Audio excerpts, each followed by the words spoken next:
अस्सलाम वालेकुम वरहमतुल्लाहि वबरकातुहू। जो ये एसोसिएशन में लाना हमजा हमदी जो ये एडवोकेट हाई कोर्ट की तरफ से एक दफ़ा फिर से वेलकम।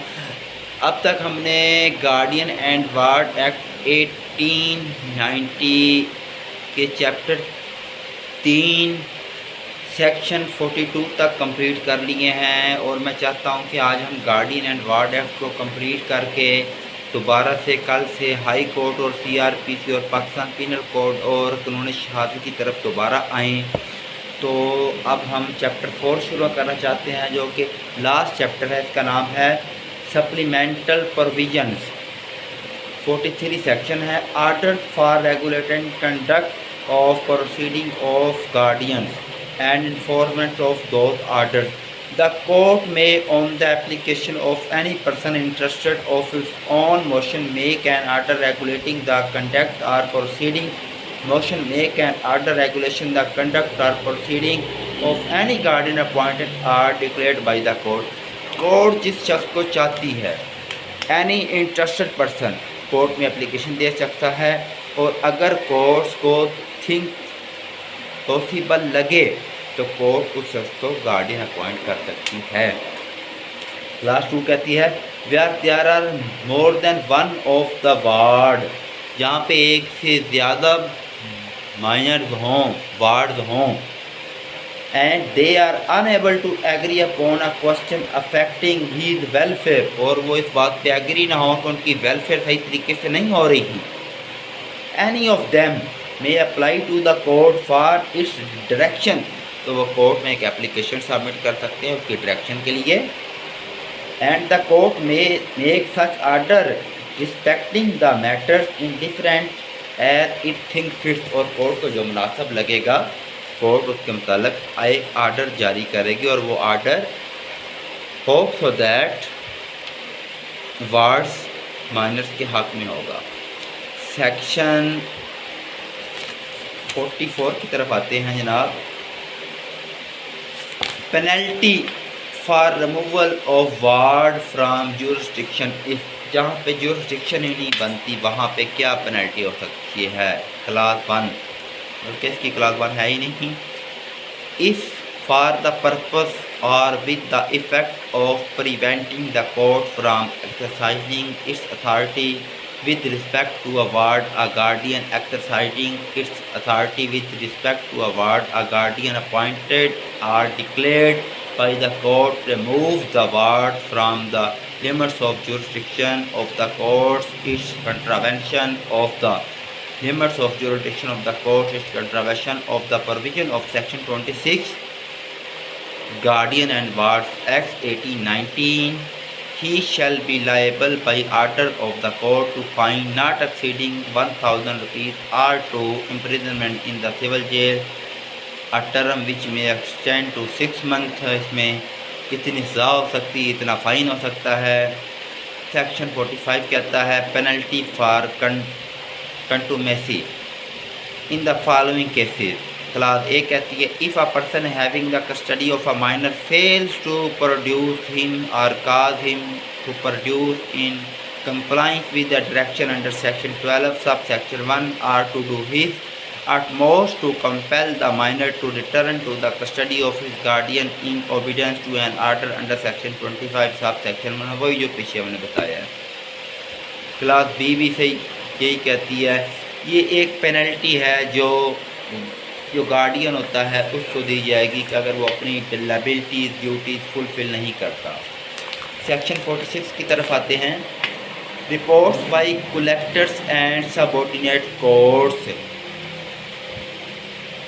आसान अल्फाज में बताता चलूँ, अगर गार्डियन अपनी ओब्लिगेशन ड्यूटीज़ फुलफिल प्रॉपर तरीके से नहीं करता तो माइनर के पास मुकम्मल अख्तियार आता है कि वो कलेक्टर के पास कोर्ट के पास उसकी शिकायत कर सकता है। अगर गार्डियन उसकी प्रॉपर्टी से उसके रुपए पैसे से उसकी देखभाल से किसी किस्म की कोई कोताही बरत रहा है, किसी किस्म की कोई गफलत अपना रहा है तो कोर्ट उसके खिलाफ एक्शन ले सकती है। Section 47 orders appealable. कौन से आर्डर्स अपीलेबल हो सकते हैं। An appeal shall lie to the High Court from an order made by a court किसी भी कोर्ट का आर्डर हाई कोर्ट में अपीलेबल हो सकता है। ये सेक्शन 47 कह रहा है। इसकी क्लास ये कहती है अंडर सेक्शन 7 अपॉइंटिंग और डिक्लेयरिंग और रिफ्यूजिंग अपॉइंटिंग और डिक्लेयरिंग और गार्डियन। क्लास बी कहती है under section 9 sub section 3 returning an application. Class C कहती है अंडर सेक्शन 25 मेकिंग और refusing to make an order for the return of a ward to the custody of his guardian. मेरा नहीं ख्याल कि इसकी उर्दू भी साथ में समझाने की ज़रूरत है। क्लास डी कहती है under section 26 refusing leave for the removal of a ward from the limits of the jurisdiction of the court और imposing condition with respect their or। Class कहती है अंडर सेक्शन 28 और section 29 refusing permission to a guardian to do an act referred to in a section R। Class F कहती है under section 32 defining restricting or extending the powers of a guardians। Class G कहती है under section 39 removing a guardian। Class H कहती है under section 40 refusing a discharge या guardian. Class I कहती है under section 43 regulating the conduct or proceeding of a guardian और setting a matter in difference between joint guardian or enforcing differences between joint a guardian or enforcing the order or. Class ये कहती है under section 44 और section 45 imposing a penalty. जहाँ पे भी simple that कहने का मतलब यही है, जहाँ पे भी गार्डियन किसी भी किस्म की कोताही करेगा उसको उसके ऑर्डर से हटा दिया जाएगा, कोई और गार्डियन अपॉइंट कर दिया जाएगा। गार्डियन का मकसद क्या होता है? माइनर की देखभाल करना, उसकी प्रॉपर्टी की देखभाल करना, उसकी एजुकेशन की देखभाल करना, उसकी अच्छी परवरिश करना, उसके रुपए पैसे की देखभाल करना और उसके अंदर से कोई चीज़ खाना नहीं। हर 6 मंथ बाद, हर 1 मंथ बाद बाकायदा बमुताबिक कानून कोर्ट को डिस्क्लोज़ करना कि मैंने इतने मंथ में इसके ऊपर ये इसका ख्याल रखा है, इतना कुछ किया है। कोर्ट उसको एक फ़िक्स तनख्वाह मुकर्रर करेगी, जो माइनर होगा उसके हिस्से से उसको मिल जाया करेगी। लेकिन अगर वो बेईमानी बदनीति करेगा तो कोर्ट उसको रिमूव कर सकती है। आगे आते हैं जनाब हम सेक्शन 48 पे। finality of other order save as provided by the laws foregoing section and by section 115 of the Code of Civil Procedure 1908 Act of 1908 and order made under an act shall be final and shall not be liable be contested by suit or otherwise। यानी कि जो CPC 98 section 115 में बताया गया है उससे हट के कुछ भी नहीं किया जा सकता। सेक्शन 49 पे आते हैं। कॉस्ट, जुर्माना कितना हो सकता है? The cost of any proceeding under this act, इस एक्ट के तहत including the cost of maintaining a guardian और other person in the civil jail, उसे सिविल जेल में भेजा जा सकता है। Shall subject to any rules made by the high court, या जो हाई कोर्ट ने रूल्स अपनाए हुए हैं उनके तहत अंडर दिस एक्ट, इस एक्ट के तहत। Be in the discretion of the high court in which proceeding in is hand, यानी कि हाई कोर्ट उसको कोई भी कास्ट, कोई भी फ़ाइन, कोई भी जुर्माना, कोई भी सज़ा सुना सकती है। किसको? गार्डियन को, वार्ड को नहीं।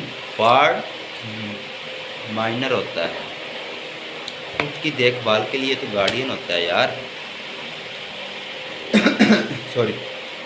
Section 50 part of high court to make rule. Class 1 in addition to other parts to make rule conferred expressly और impliedly by this act the high court may from time to time make rule consisting with this act.